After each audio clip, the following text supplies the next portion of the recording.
And I'll yield back. Chair, thanks, gentlelady. Gentlelady yields back. I just have to observe the top line numbers. It's not an obligation that we spend to that level. You just can't spend any more than that. Yeah. But we'll leave it at that. It's not a floor. I'll recognize the gentleman from Texas. I thank the chairman. I thank both of you all for being here as witnesses. I don't know, and I can't remember if I've spoken about this with either of you gentlemen. I brought it up last week, and I don't know if it'll surprise you that my dad worked for the IRS for 24 years, from 1967 to 1991. Worked in the transition. He was an auditor, IRS Service Center in Austin, Texas, transitioned to data processing, then to information systems in that age of the 80s when that was occurring. He was the director of tax systems modernization in the late 1980s.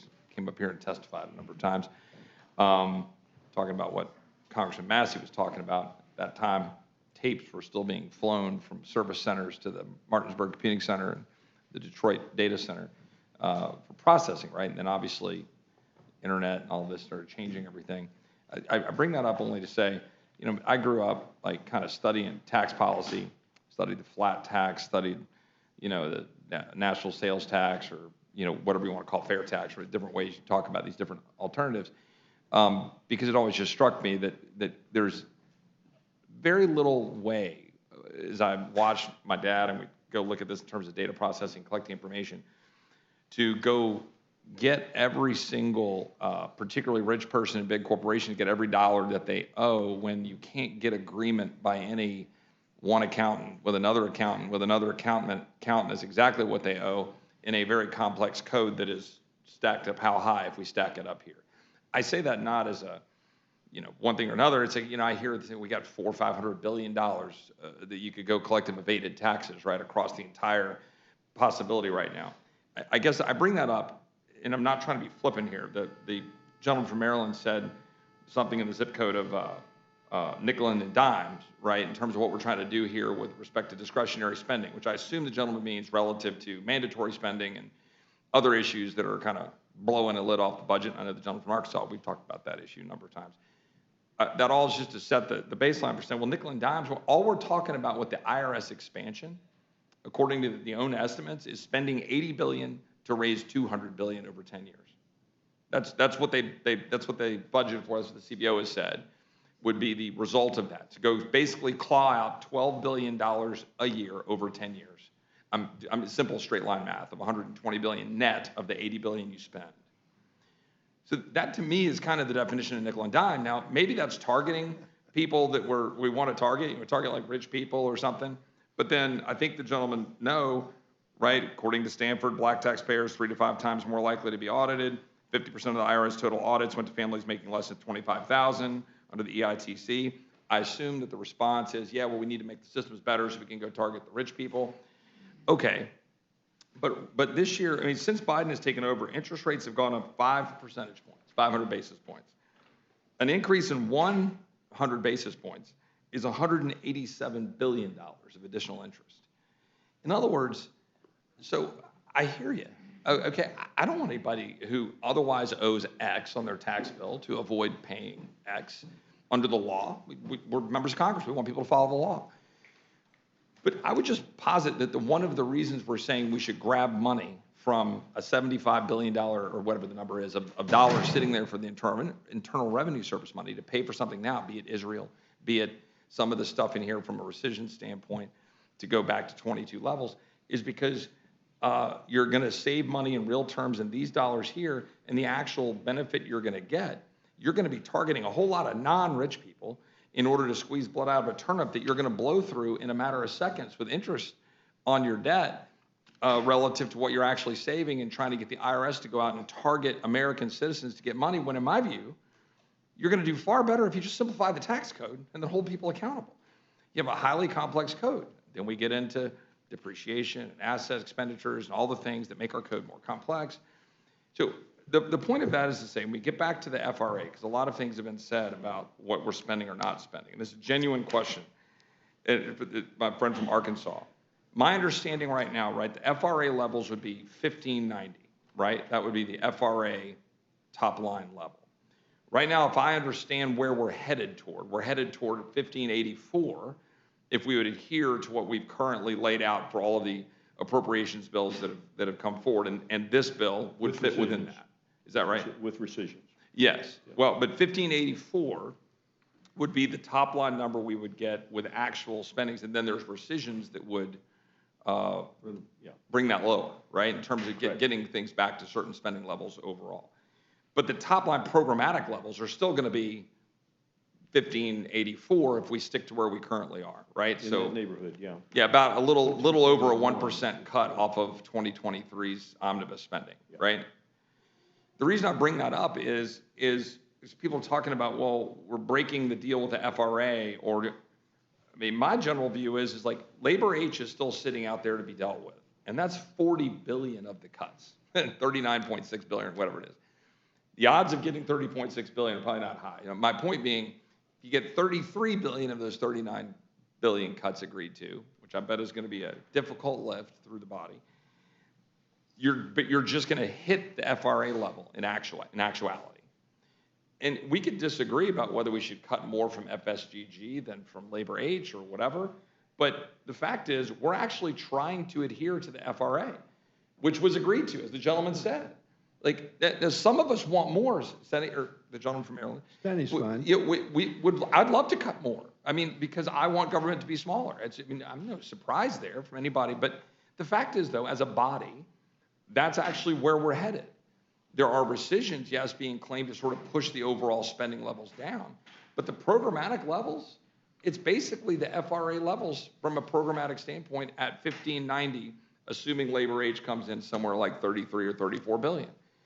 So, yes, that's defense up 28, non-defense, non-veteran down, you know, whatever, 8% across the board, or whatever that number would be. It varies.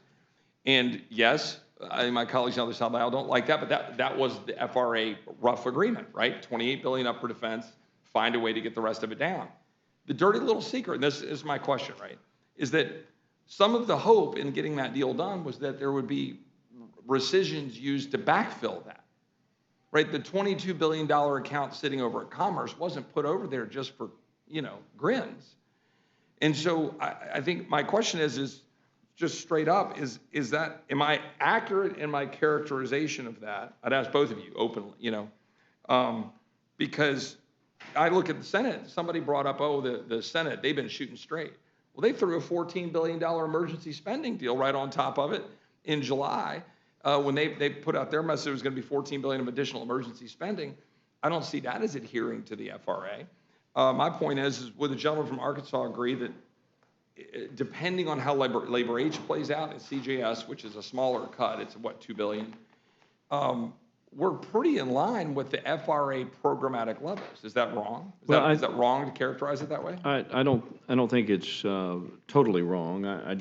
We get into, you know, a discussion about how to treat rescissions, sure, you know, in comparatively to the baseline of the budget. But I think your premise is correct in that in that we are doing our best to fund the government at a responsible level, realizing that we're not going to be able to balance the books of the federal government on the discretionary budget alone, but that we have to start somewhere. And I think any rational taxpayer watching this proceeding right now would say, you've got to start somewhere, and you have to be able to, if you're going to use any kind of cuts in order to be able to get to a reasonable balance, that, you know, most of the agencies are going to be affected, whether you want to call it nickel and diming it or not.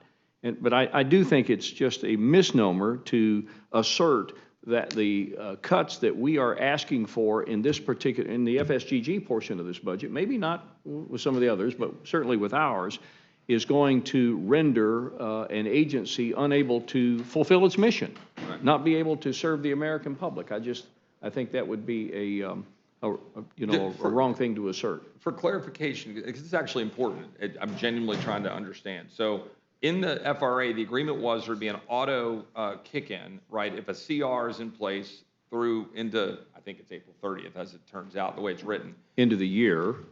Right, into next year, right? If all 12 appropriation bills are not signed into law by the end of this year, then sometime between January and the end of April, it would trigger a 1% sequester. Correct. That's the language of Mr. Massey. Massey's, the language that's added to the FRA. And so that number would put it at roughly 1586, right? The 1% cut off of last year's numbers through the 23 years of the omnibus. So that would be 1586. The FRA numbers were like 1590, I think. And my question is, are we not, in terms of what we're spending, so the American people understand, whether you think defense should be up $28 billion and non-defense should be cut in order to achieve that spending level, or whether you believe that if we fail to do our job with the appropriations bills, a 1% automatic sequester should kick in which case defense would get whacked 1%. No, but 4.5. well, relative to its increase. No, but over 23, defense would be whacked 1% and non-defense would be whacked 1% instead of 8%, roughly. These are rough numbers. That in truth, that's what we're talking about here. Programmatic level, it's a debate. We're adhering within rounding errors when you're talking about $1.586 trillion of a couple $billion. We're adhering to roughly the programmatic levels, and it's only a debate of allocating that money across all those programs. Is that not roughly correct? I think that's roughly correct, and then it becomes Congress's decision as to where to apply cuts. You know, Right. Are you going to hold defense harmless? You're going to hold Milcon VA harmless? You're going to hold Homeland Security harmless? And you're going to take the rest of it out of the others? I think that is ultimately what is being decided in the appropriations So process. from a conservative standpoint, I might criticize it to say we're only cutting probably less than 1% across the entire FY23 to get to this year for FY24, if we're even successful. If you know, from the other side, you're well, it might depend on whether you're a defense or non-defense. And I just think it's important for us to be accurate about how we're characterizing this. Because, for example, the gentleman from Maryland was talking about, I think, some of the bigger problems we face. Some of my colleagues on the other side of the aisle in this committee have raised questions about when we put forward a debt commission. So without getting into the weeds of what the language of is in said debt commission, I'm open to ideas on that. But the concept of a debt commission is being roundly criticized by some of my colleagues on the other side of the aisle as a de facto path to cutting Social Security or Medicare. So my question is, if this is peanuts or nickel and diming to figure out how to get discretionary spending levels when it's $1.6 trillion down, and we can't talk about a debt commission or some other model on a bipartisan basis to deal with the fact that mandatory spending is absolutely off the charts, including burn pits, by the way, which I get roasted for voting against a bill that I thought was a mistake to put it in the mandatory accounts, even though my heart bleeds for our men and women in uniform who suffer from and are victims from burn pits. But here we sit. And I guess my question for both gentlemen is, do you support the concept of a debt commission? Or if so, and if it's not a gotcha, how do we go about approaching that 2/3 or whatever it is of our budget?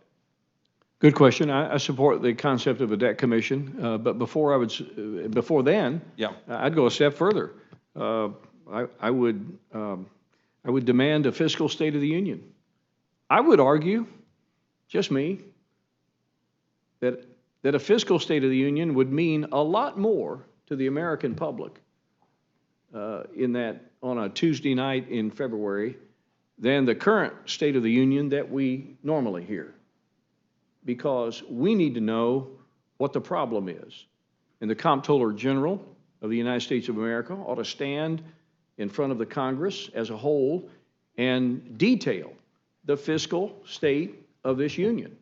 And until that's, because Chip, that's the only way I think that the American public are ever going to fully realize the difference between what we're trying to do on discretionary spending and the relation between discretionary spending to the overall budget. I think that's the only way we're ever going to be able to establish for the American public that this is really not the issue. The bigger issue is on the mandatory side, and we have to have buy-in from the American public so that Congress can have the courage to be able to do what it takes to rein in mandatory spending with whatever solutions will be offered. So I support debt commission. I would support a fiscal State of the Union. Fiscal State of the Union was one of the products that we were producing in the Joint Select Committee on Budget Process Reform. If the American public doesn't understand the problem, and right now we're trying to make the problem discretionary spending. That's all they hear about.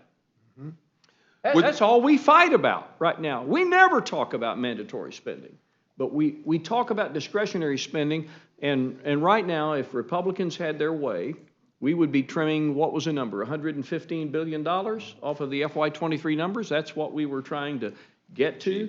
$115 billion in relation to a $2 trillion deficit is, qualifies probably as maybe a little bigger than a rounding error.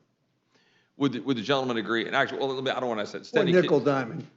Steny, can you answer the question about that, the broader question, not a gotcha format, not whatever, not Dem Republican, like, how are we going to do this? The gentleman puts forward an idea, and it's not a new one. He's talked about it before.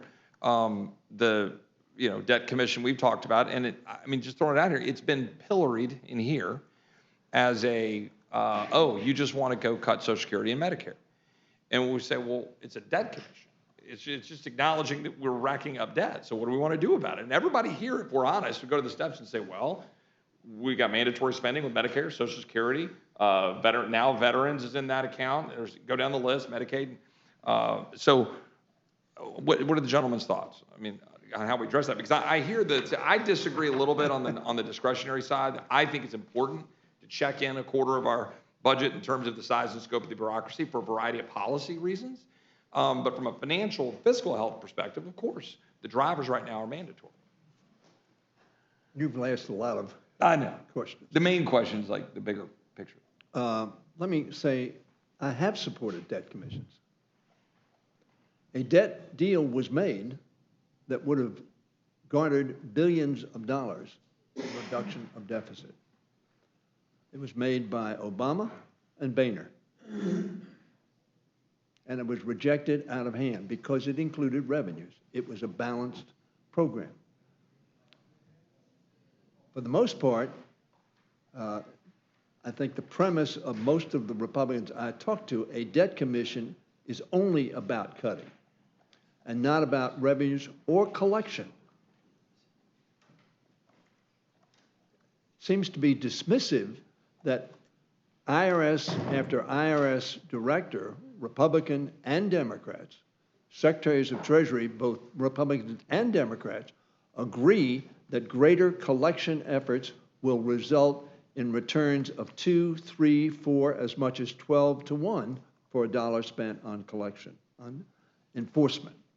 And very frankly, I want enforcement if you're on the 4% or 5%, 10% bracket, or you're the 28%, or you're 36%, or whatever the percentage may be. I don't want anybody to cheat on their taxes, either $1 or $1 million or $1 billion. Why? Because I think patriotic Americans who pay voluntarily their taxes, and most of them don't have much option because we take it from them as soon as they earn it, want people to pay their fair share. So the answer to your question is that certainly we ought to be looking. But I agree 100% with Steve. The time and effort spent on this floor and when I say nickel diming, all of us know we're talking billions of dollars. That's real money for real taxpayers. So I don't want anybody to be misled by my comment. But it is the mote in the eye as opposed to the splinter that we ought to be looking at. We're looking at the splinter.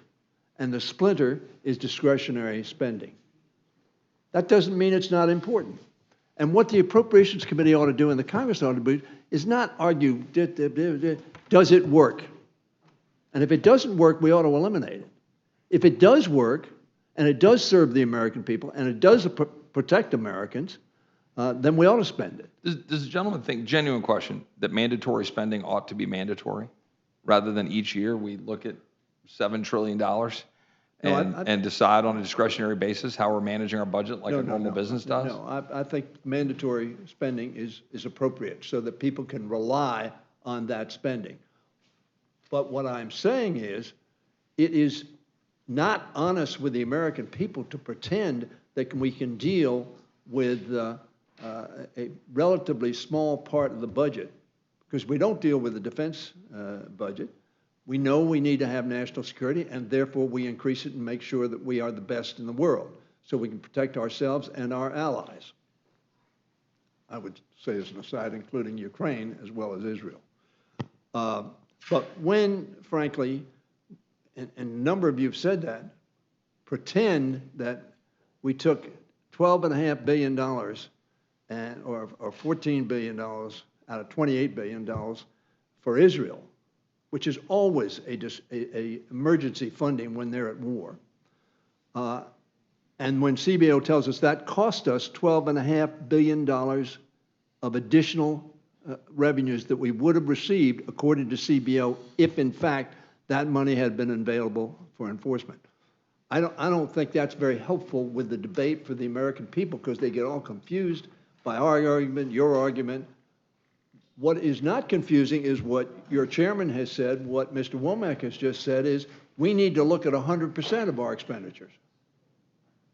Not because we want to undermine either Social Security or Medicare, but because we understand that not to look at all those expenditures and try to make sure that people are taken care of, and at the same time we get to a budget that we can live with, would be if the dishonest with gentleman, them. I would just make 2 points, and then I'll turn it over, is with respect to a debt commission, then, it would be helpful if our colleagues on the other side of the aisle would talk about how to make that effective or some other variations, as opposed to reflexively dismissing the notion of a debt commission as a part of any package we put together as being somehow specifically designed to cut a program, Social Security, Medicare, Medicaid, veterans benefits, as opposed to making determinations on how to make it work.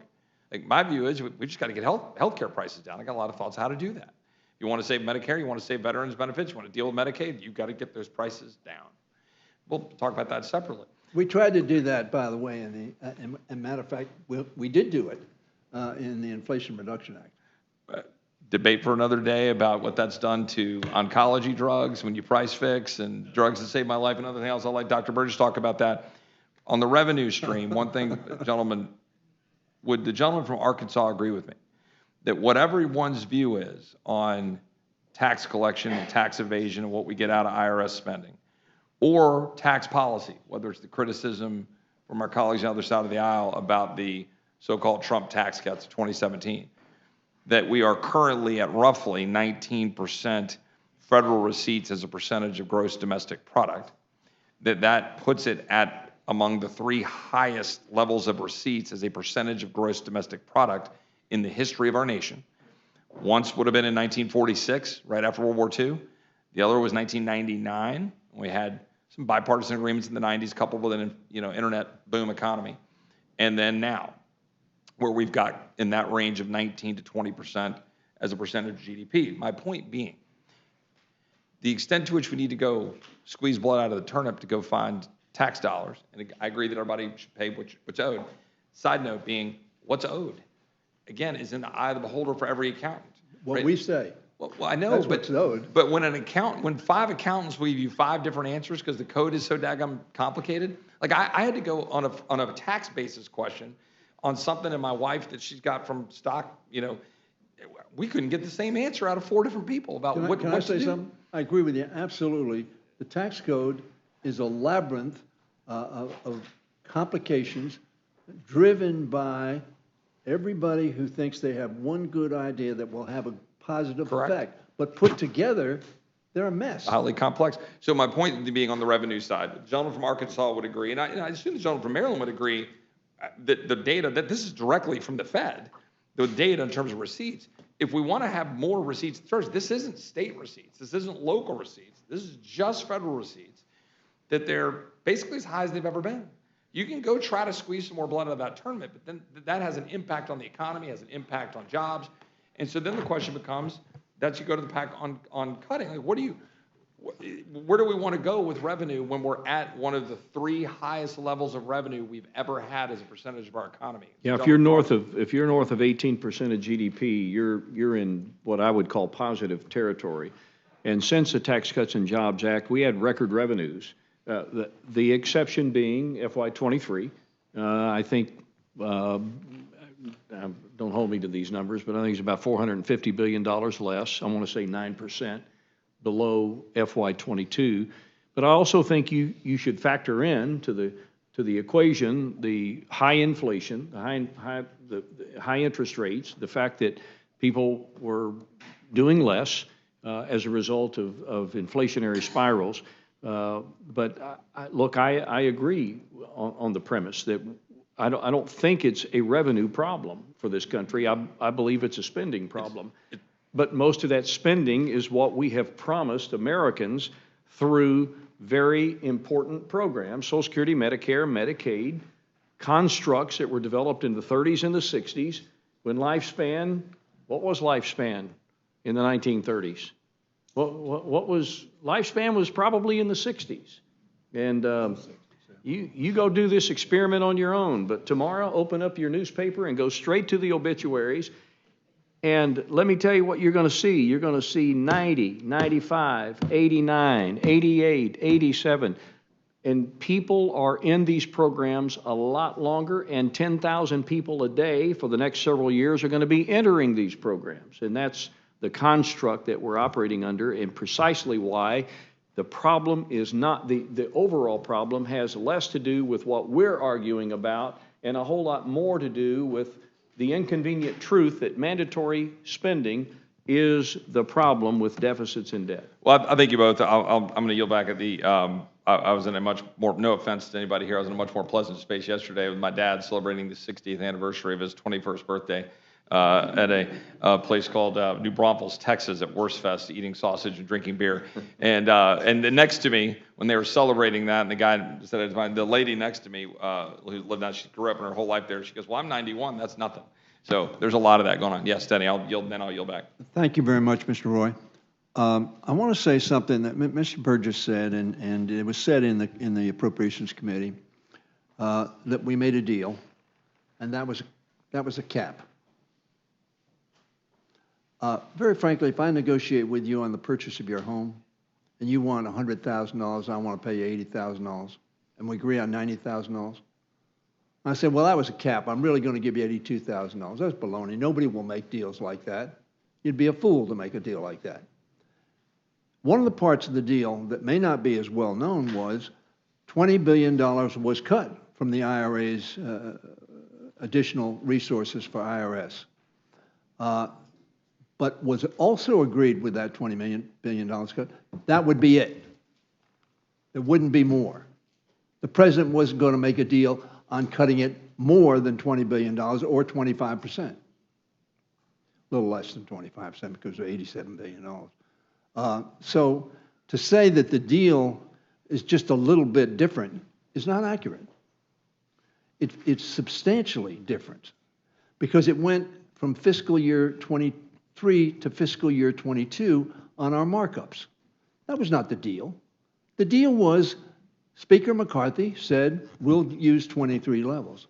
He didn't use 23 levels, with all due respect, because the Freedom Caucus voted against the rule next week to show him that they were very disappointed in that. And as a result, we were shut down for an entire week, not just the 23 days. We were shut down then for 4 days of that week. And as a result, we marked up at 22 levels. If we'd marked up at 23 levels, it would have been a significant difference in terms of allocation of the 302B numbers.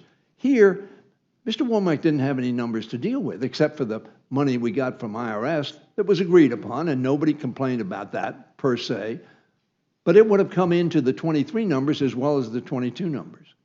So it was a substantial deviance from the rule, from the deal that was made by 2/3 of your members. I don't know that you voted for it, and I don't. You can take a guess. I can take a guess. I didn't want to say anything pejorative in terms of what you did or did not do. But the fact of the matter is, a deal was made. And when Mr. Womack talks about regular order, that was the deal. It wasn't some deal, well, we made a deal at 23, but we're going to really do 22 and a half or 22 or 21 and a half. Nobody's going to make a deal like that is not a fool. And we made a deal. So, And it wasn't kept. So And therefore, we're having this problem now where you're going to have a number on this side, which is going to be different from the Senate. The whole budget process was to get the numbers the same. So you were comparing apples to apples in the Senate and the House. And then, obviously, there would be difference in the internals. We would have might spent more money here, and they spent less there, and we would have had to come to grips with that. well, closing out, the point I'd make is the Senate, was this gentleman from Arkansas want to say something? No. Okay. Well, you were just Well, saddling up to the when mic. when you're finished, I Well, want the- to correct the record on one thing. The $14 billion that the Senate was adding in July was before we even got Milcon VA out the door when we first passed Milcon VA. And my point that I just want to reiterate for the average American viewing this is actually the problem, right? When we talk about deals getting made, we talk about how things get done. The fact is, what we're talking about here is going through an appropriations process. The end result of the programmatic level of spending is going to be within a standard deviation, statistically speaking, of the FRA level. That's just the truth. Programmatically, what we're talking about here, depending on labor age, which is a big variable, we are talking about being right at around the 1590, 1586 spending level for the programmatic level spending. That is the stuff that actually matters. We're counting on the Senate keeping the deal. Well, I mean, I'm saying what we're putting out is at that level. Then the question becomes, all right, what are we doing with all of these other accounts? And this is the thing that just blows people's minds around the country, is that the idea that we're putting forward that maybe we should rescind certain spending in order to control spending further, whether that's the IRS, whether that's any other rescission accounts, for example, the Inflation Reduction Act. It's not a shock to anybody that I think that the Inflation Reduction Act is highly damaging and harmful. We disagree on that. But not just the IRS component, not just the price fixing, which is blowing the hell out of oncology drugs, killing innovation, but also the extent to which it's funding massive billion-dollar corporations to pursue a certain energy agenda at the expense of another energy agenda. I think that's a problem. Wall Street Journal says it's $1 trillion, $1.2 trillion. So yes, I happily will shout from the rooftops my desire to rescind that. There's no problem with that. That's not a violation of some earth-shattering deal to say that, hey, we're going to spend at some programmatic level that we agreed to year over year from last year. We're talking about a 1% cut, basically. All of this noise, I will agree with you guys, a 1% cut, which, by the way, we blew through in an instant when we did the CR with $16 billion of emergency spending for disaster supplemental. We just literally, in a day, in an hour, bam, $16 billion, the whole $16 billion that we're debating over to try to get a 1% cut on discretionary spending and hold the line. We're talking about $14 billion for Israel. We're going to talk about $60 billion for Ukraine or whatever the president's asking for. Well, that's $100 billion. Bam, right? That we're talking about in terms of the spending, or I guess that's probably $90 billion, of blowing the lid off of spending with so-called emergency spending. So all we're saying is maybe we should pay for this stuff as we go. I yield back. I thank you for your indulgence to your time. Mr. Chairman, can I have 30 seconds? Yes. I made a comment about mandatory spending, and we've got the scribes over here recording all of this. Because my mother will turn 90 on December the 12th, I do not want my comments to be thought to be bemoaning the fact that people are living longer. I'm just making a statement of fact. And Some of us are very happy about that. yeah, we all should be. We should celebrate that, but Yes. it does complicate the construct of our social safety net program. Sure. Thanks, gentlemen, for the clarification. Gentleman from Texas yields back. Mr. Norman of South Carolina is recognized for questions.